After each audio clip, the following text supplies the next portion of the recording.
राज्यभरात अल्पवयीन मुली आणि महिलांवर सुरू असलेले अत्याचार हे महिलांच्या सुरक्षेविषयी प्रश्नचिन्ह निर्माण करणारे आहेत.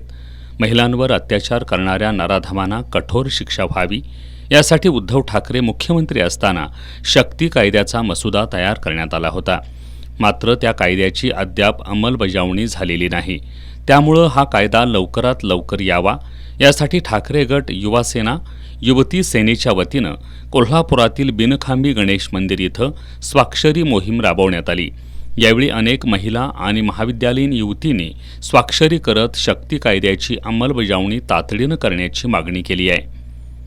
तुम्ही कोल्हापूरची घटना बघितली असेल, बदलापूरची घटना बघितली असेल, नाशिकची बघितली असेल किंवा अशा सर्व राज्यातल्या बघितल्या असेल तर आमची भगिनी भयभीत झाली आहे.